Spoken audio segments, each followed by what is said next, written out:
Well, guys, here we have the inimitable Mr. Chance Whittemore. No, I'm not kidding.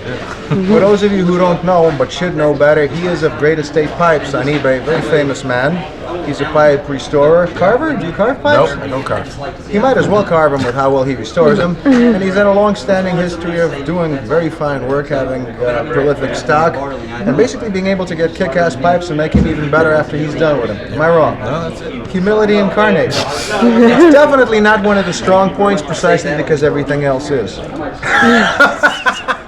I'll take that. And there's the provocateur right there. There we go. He is a subversive Slavic church monk, Mr. Zane, right? Mr. Z, take care, right here. He was famous for doing bodybuilding with his brother Frank Zane back in the 70s. Mike Kotz, Franco Colombo, right? Danny Padilla, the Giant Killer, that was him right there. He just looks very different now. Anyway, that's a story for a different day, as they say. Chance, tell us a little bit about your work, your philosophy, what you see happening in the pipe market. Well, as far as my work, I mean, I do pipe restoration. It starts off looking something like that, and hopefully one day when I'm done, I'll end up looking. Let's see where the corners are. Something like that. Very nice. I mean, obviously you can't put back what somebody else has taken away, but if it can be made to look new, that's what I do. Right. That's my philosophy. Leave what's there, clean up what's not supposed to be there. Kind of goes on par with my philosophy. Hope for the best, prepare for the worst, and deal with the rest. Yeah. You have quite a range of pipes, starting from great to small to all the size of a cannonball. I see you have different decades, even centuries. Yeah. Amber stems, lucite stems, ebonite stems, pipe sets, Danish, everything. You have a longitudinal. Is that a lot? Spitfire That's sign. the Dunhill Spitfire group. And what's that? What do you see? Well, I mean, it's they had a little tamper that was made out of the propeller out of one of the old Spitfire planes. So and then, it comes with a little book and the pipe and certificate of authenticity, all that good stuff. Oh, very Nice little cool. guy on the front there. This is from the series of pipes that Dunhill does on historic things. They had Yes. a Titanic pipe, They had I a believe. Titanic one. I've They got one have- of those at home, but Are those rarer? they're more expensive. They're more expensive. Wouldn't that be cool if the Titanic survived to be attacked by a Spitfire? Well, in the Twilight Zone, it just might Right. happen. There you go. But I was going to say, you also have some older Dunhills over there. You have some JT Cook pipes. You have this pre-1900 Bruyere Guarantee, right, which is a French pipe. I keep on looking at that. The 21 Barling there.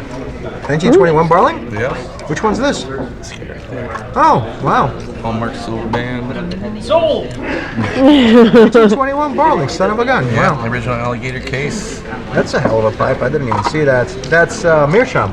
No, it's not. It's actually Breyer, and one of the cool things about this piece is if you look real close, the shape number is actually carved into the top inside of the bowl. They did that in order to preserve the dress look of the fish without having to stamp on the bowl. So this is Black Briar? Huh? It's black. Well, it's dressed up, but it's Briar. It's Breyer, yeah. I really thought that this was Meerschaum No. because, yeah, wow, son of a gun, and everything is original about Everything's it. Yeah, original. you can see that by the Yep.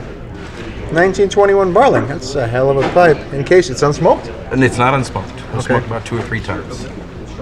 How many years ago? There's no way of knowing. I mean, I have no Yeah. idea, but little enough that you can still see yeah. the shape number that's on the inside of the bowl. I mean, Yeah. I have a theory that if you wait long enough between the time that a pipe is wafted out, you might be able to almost, well, on occasion, never tell that it was smoked at all, Right. with a pipe being that dark.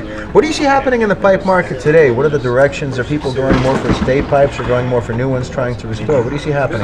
I see a little bit of both. I mean, classics are coming back. That's what I see is that, and not necessarily classic brands, although that too. But I mean, like Jesse, he does. He's made a name for himself carving classic pipes, classic shaped pipes.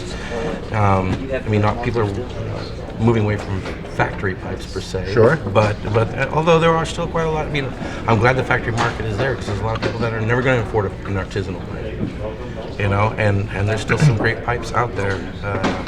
I'm lucky that I get to sell them. I don't have to, try and pimp my own pipes. I pimp other people's pipes. And pimping's So- really what it's all about.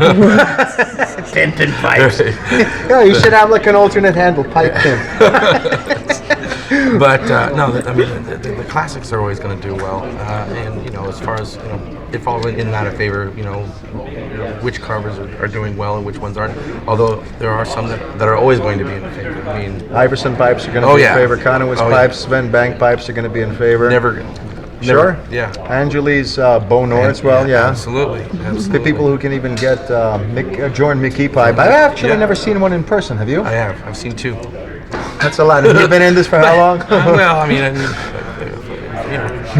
has more than a hobby, about 15 years. But, So he's seen 2 in 15 years being a dealer and restorer himself. I've seen one on the internet that's about it, and I actually own one Bonord, so that gives you an idea of how rare those pipes are. Yeah. But you sell enough. I mean, you see it. Sure. I think I looked it up the other day, and I think I've sold almost 30,000 pipes since I started doing this. So. That's nothing.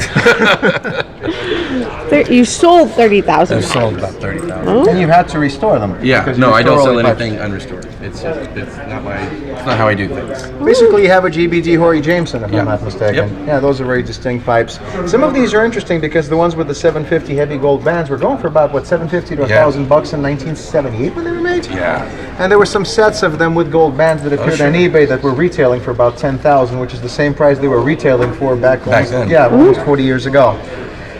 Anyway, guys, we're gonna have to roll out. If you want to give a spin of the room, see we're amongst some of, not the last, but some of the latter people here. I do respect Chance very much. Him and I are involved in a long-term deal. I will be able to get my pipes from him back one of these days. Hopefully in Vegas when I see him. I wound up acquiring a very nice Cecchini from him along 2 others that are very unique, and he's never seen those before. Nope. Actually, I can even bring them here. You can verify it very quickly.